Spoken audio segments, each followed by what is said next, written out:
Children, so today hopefully we're gonna learn something.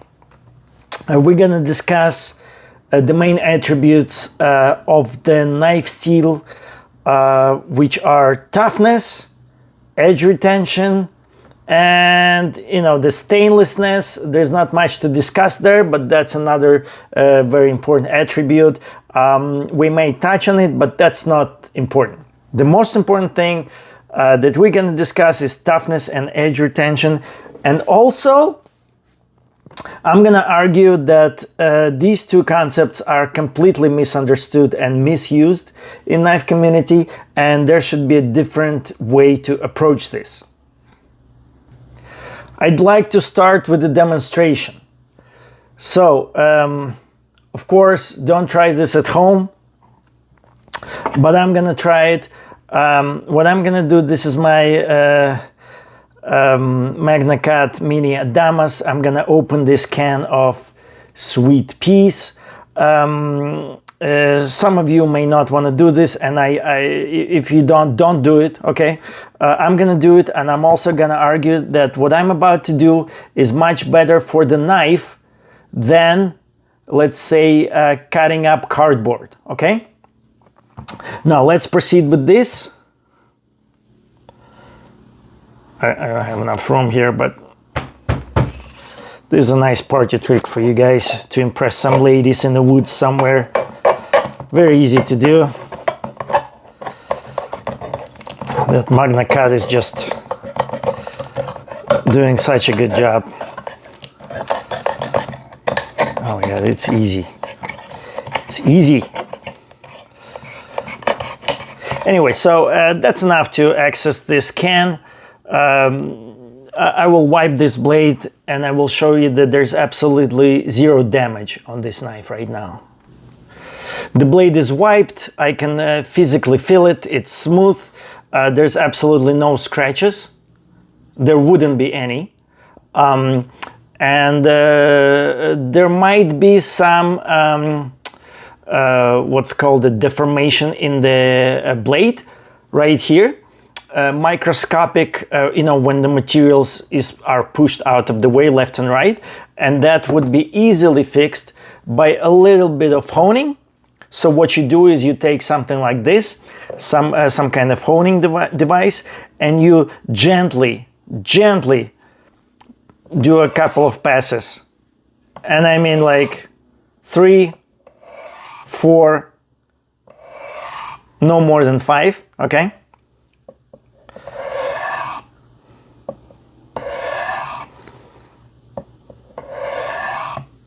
Very gently, just the weight of the knife itself, okay? At this point, let's grab some paper, and you can see that this knife is sharp. Very, very sharp, and it's cutting up paper just fine. Nothing happened, right? So what's happening and what's going on, and why do I say that what I just did with this can is much better for the knife than what you would do with cutting up cardboard, right? In order to explain this, we have to just for a brief moment forget about this, the toughness versus edge retention, because this is not real. Nowhere in physics or chemistry this exists in this way. This was kind of invented and made up for the knife community, and it works on a certain level, but it works better if you go to the actual science behind this. In physics or chemistry, there's a thing what's called a Mohs scale. Basically, there was a guy in 1800s, his name was Friedrich Mohs. He was a geologist from Germany, and he introduced this scale. It was arbitrary at the time. The hardest known material at the time was diamond. They chose the hardness of diamond to be a 10, right? It starts with like talc, which is hardness of 1, and everything else is in between these two. The modern science have produced materials that are harder than diamond, and there's something that's 10.5 hardness, you know, but diamond is still the hardest natural occurring substance out there. So what we're interested in, and by the way, what does this scale means? This scale is for observing hardness of materials, and basically the way it works is harder materials can scratch softer materials, but it doesn't work the other way around, right? So let's say a plastic has a Mohs scale hardness of 2.5, right?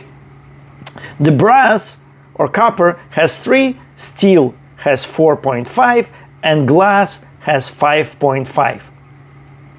You cannot take a steel knife and scratch a piece of glass, right? No matter what you do, that's not gonna happen. I can feel some of you are kind of incredulous at this point, so you want me to do a demonstration. This is Magna Cut steel, which is pretty hard. So for knife scales, knife hardness, we don't use Mohs scale, we use Rockwell hardness, Rockwell scale. So this is like on a Rockwell hardness, this one is like 62 to 64, I guess. The glass on Rockwell hardness is about 94, right? So there's nothing you can do to this glass with this knife. Like this is the other side of the knife. The reason I'm not scratching with the blade, because I'm just gonna destroy my edge. I'm gonna roll it, right? But basically, this is virgin smooth. It's smooth as it can be. This is a regular beer bottle. You know, it's not gonna, nothing you can do will scratch. There are actually videos online where somebody grabs like a M390 blade, and what they do is they take it to the beer bottle and they say, oh look, this steel is so hard, so I can cut the beer bottle, and they actually go around and cut the beer bottle, but it's a trick. They're tricking you because you can put some adhesive and some diamond dust on your blade, and then you need diamonds basically to cut glass. So this scale works one way. Everything that's from the bottom can scratch anything that's above, but nothing that's above can scratch anything that's below.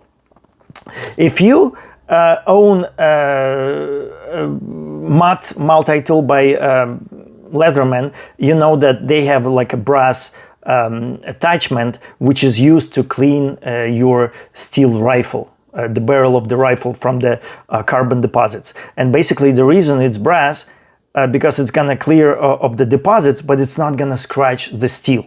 And when we talk about the scratch, in a scientific sense, a scratch means creating non-elastic dislocations visible to the naked eye, okay? So, maybe I should go into what elastic and non-elastic means. So basically, when something is dislocated and it returns to its original form, it's an elastic deformation, right? But if you push something hard enough, the threshold for elastic deformation expires, and the rest of it is going to be a plastic deformation. Plastic deformation is when, after you stop applying the force, the material does not return to its original form, right? So this is what it means. So scratching something can be done with harder things. Keeping that in mind, there is no way that this can scratch this blade, because this is a hardened steel. Some cans are made from aluminum. Most of the food cans are actually made from steel. However, it's a soft steel. And the reason it's a soft steel, because soft steels are incredibly tough. And this is now coming back to the knife thing that we talked about. The soft steels are incredibly tough in the sense of the knife community tough, right? Now we're not talking about chemistry and physics. We're back to knives. Toughness versus edge retention, right? So soft steels are incredibly tough, right? And hard steels, which have better edge retention, at least in the verbiage that's used around the knife community, but then they're not as tough. What does that mean? So if this steel over here, if it's not tough, when I start pulling on this, instead of bending, instead of doing a plastic deformation, so to speak, it's gonna crack, right? And it's brittle. And brittle is the other sign of toughness. So non-tough materials in a knife sense are brittle materials. So here's how it works. It's a reverse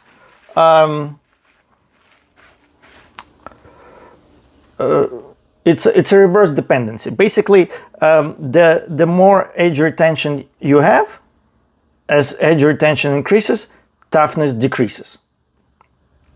Reverse proportionality, right? So you have a toughness of 10 and edge retention is 1. You go down in toughness, 9, but then you increase edge retention. So actually, to increase the edge retention in knives means to decrease toughness. So you go all the way to 10 and you decrease the toughness all the way to 1. And that's a linear reverse proportionality dependence between toughness and edge retention. However, in real life, it's not looking exactly like this, right? The edge retention, it's not going to be from 1 to 10. It's going to be in Rockwool hardness from like 58 to 65, let's say. And it's going to be non-linear mostly, like this. Let's say 3V is going to look like this. It's got the toughness of 6, so to speak. All these numbers are arbitrary, right? And as you increase Rockwool hardness, toughness decreases. It may flat out a little bit, but it eventually, basically, as the more edge retention you get, the more toughness you're going to lose. What does this mean? It means that there's give and take. You can't have everything. Of course, the knife manufacturers, they want you to have everything, but you have to choose. And I'm going to argue that toughness is more important than edge retention. First of all, edge retention is a confusing term, right? What it means is you have a reduced toughness knife, which is very hard. And when you're gonna cut something, right? The high toughness knife might be softer, and the materials are gonna be just warped. They're gonna be pushed out of the alignment of the straight edge, and you can experience something that's more like a rolling edge. However, with the high edge retention, it's more rigid, more stiff. However, when you encounter those forces that push it out of the way, you get chipping, right? So the higher edge retention knives, they experience micro chipping at the edge, but they stay straight, which means there's an appearance of them still being sharp, right? With a high toughness, it's going to be pushed out of the way, so it's a wavy microstructure, right? And it's not cutting as well, but all the material is still there. So once you get this honing device and you do a couple of runs on the honing, it's gonna align itself back into place, and you're gonna have the edge like new. And this is Magna cut steel. If I had S90V or S110V, which is knife steels with high retention, I would not dare to cut this can of green peas, because even though this cannot scratch it, it can chip the blade away. And you're gonna have micro chipping, you're gonna lose materials. So with high edge retention, you get micro chipping and you lose materials. So the edge retention is a confusing term because you're actually not retaining any edge, you're losing it as you're cutting tough stuff. Now, some of you may not think that cardboard is a tough material, but it is.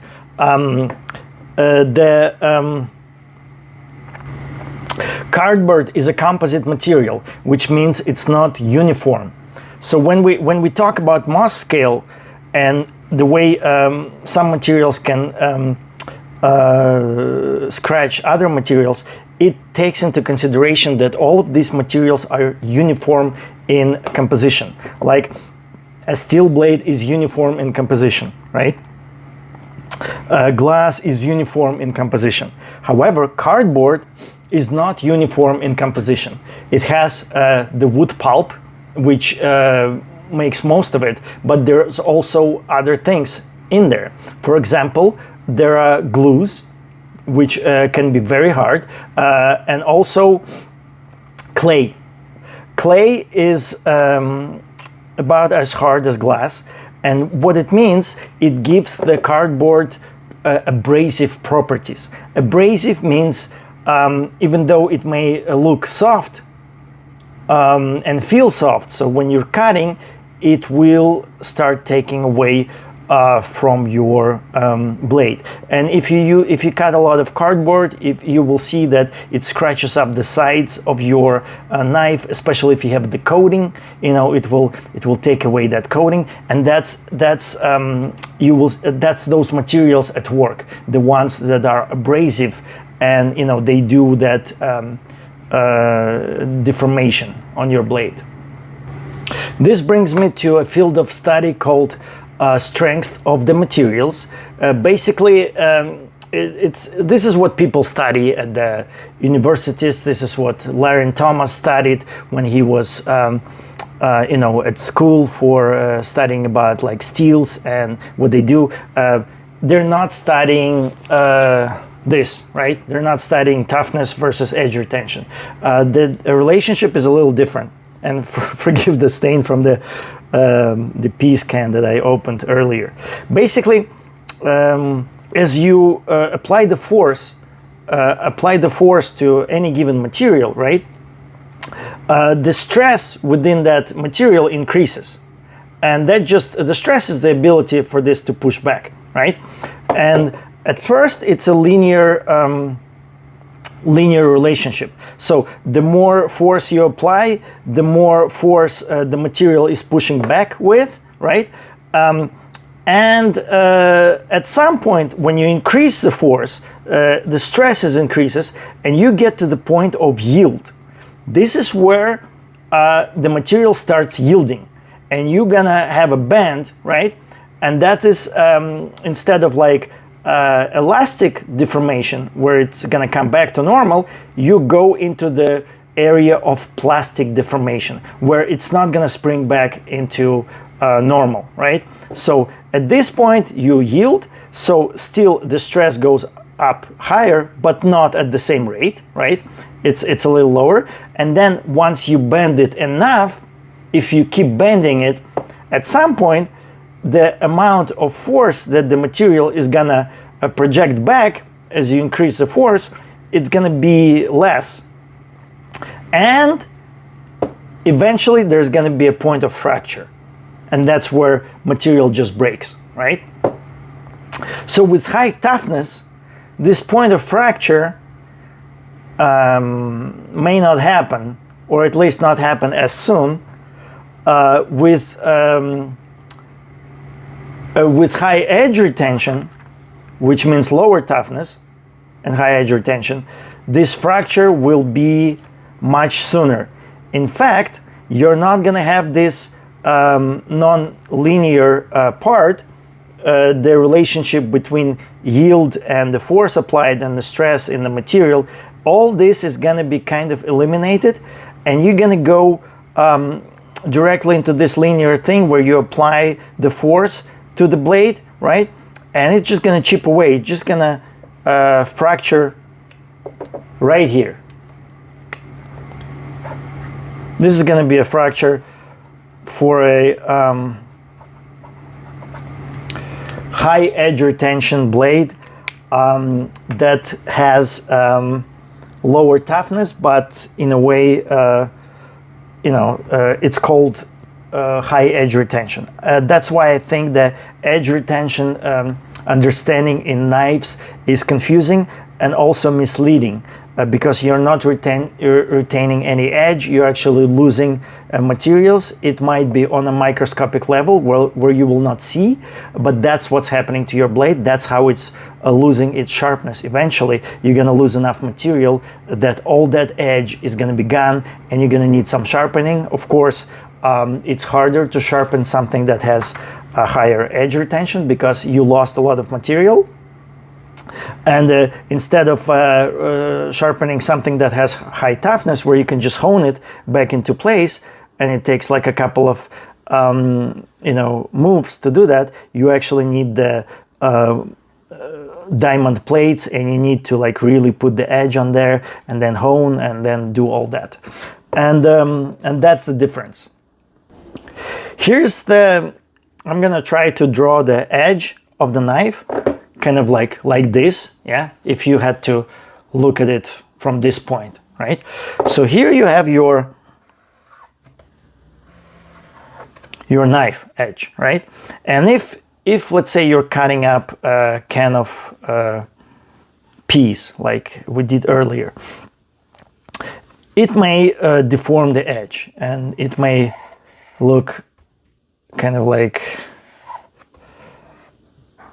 this at the end, right? So that's called rolling of the edge. However, with high toughness, that's what's going to happen, and you're going to retain that edge.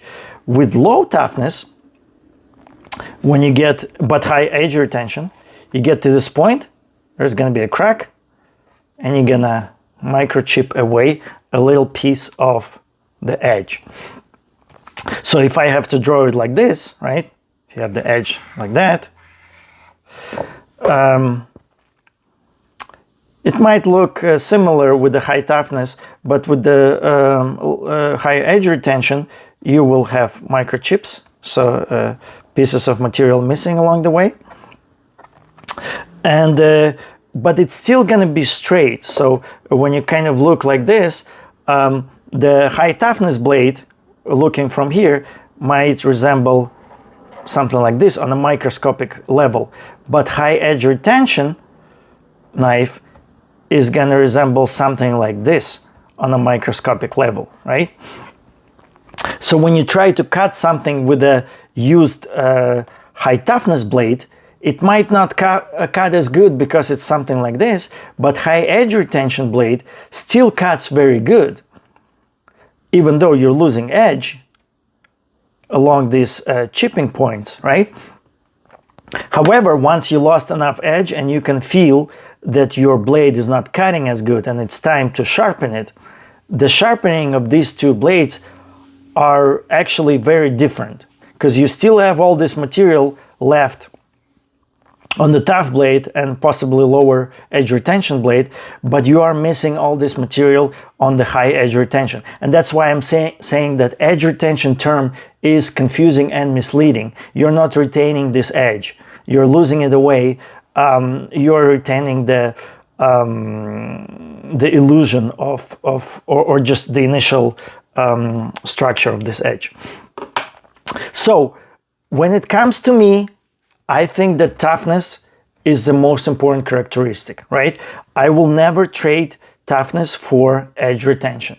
It's okay if you get higher edge retention and if you can achieve this by various means, but not at the expense of toughness. That is never okay, right? And some folks will say, I would never cut this can with my S90V blade. And I totally agree, don't do it. If you have an S90V blade or Maxamet or S110, any of these crazy high edge retention super steels, they are not super steels to me. I would not buy steel like that. To me, reduced toughness means useless blade. Okay? So I want to conclude this with another demonstration. I talked in length. Of course, this is Magna Cut steel, right? This is a steel that's known for its decent toughness. I mean, it's not even the greatest toughness, but it's decent. The greatest toughness is actually 420 HC steel. That toughness is through the roof, you know. But just reasonable toughness is enough. This is S30V steel. It's a Benchmade. I'm blanking like crazy. Presidio 2 with CF Elite, amazing knife. And I'm just gonna. Obviously I have tremendous confidence in this knife, not as much in here, because this toughness is much lower, and but it's still enough, right? I'm gonna say it's enough. I'm not gonna get any chipping. This is gonna work just fine. And if you don't do it at home, I will be grateful to you. Don't do it, and if you do it, don't blame me. Your experience may vary. I'm doing it out my own free will. If I'm gonna lose this blade, it's on me, right? And if you lose yours, it's on you. But I'm doing it for demonstration purposes. So this is S30V steel. Some of you are complaining, oh, that's old, it's not enough, I need my S90V. Well, with S90V, you cannot do this. No, you can't, because you're gonna chip your blade away. You're gonna lose it, right? Oh, this goes so good. This is beets, by the way. We started with sweet peas and we're on to beets. Again, no problem. I'm gonna wipe this blade.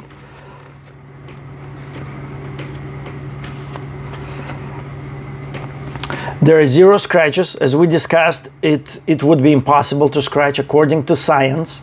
The Mohs scale teaches you that harder materials, harder uniform materials will scratch the softer uniform materials, but it's not gonna work the other way, right? The scratching goes only one way, from harder to softer. And non-uniform materials like cardboard, well, in that case, your results may and will vary. I'm gonna hone my S30V edge back into perfect shape. And then I'm gonna conclude by reading you a comment that I read online.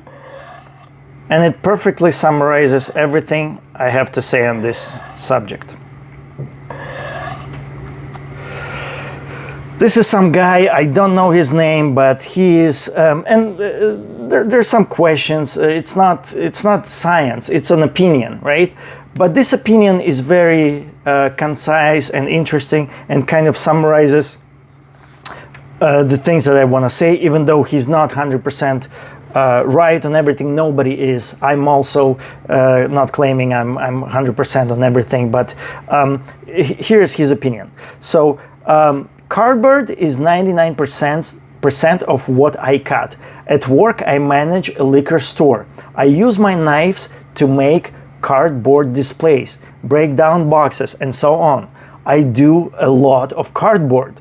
This stuff for me is the ultimate test of my different blade steels, especially when we cut dividers, because that cardboard is solid. No corrugations, just solid cardboard stock. It plays hell on harder steels. However, when used with something like AUS 8, which is a softer steel. It's not so bad. I used to use cold steel knives at work. I recently bought my new CTS XHP. Of course, that's a very hard steel, higher edge retention, right? From cold steel, and wow, it microchipped like crazy for me at work, right? So exactly what we would expect. S30V chips, D2 chips, all the good stuff does. And the good stuff I take in parentheses, because my opinion, the good stuff is what has good toughness. I don't care about the edge retention at the expense of toughness. It's not right. And it's a marketing ploy by knife companies. So, all the good stuff chips. However, 8CR13 MOV, 154 cm, AUS 8A, and 14C28N do not chip. They roll a little bit, which is a very quick fix. Again, just a quick honing, and the rolling is gone. You're back to pristine new condition blade. This again exaggerates why I prefer softer steels over super steels. It bends before it breaks. Not to say all super steels are bad, it depends on your tasks. AUS 8 takes a few quick swipes with a ceramic hone and about 10 strokes on a strop, and she's back to shaving sharp all day.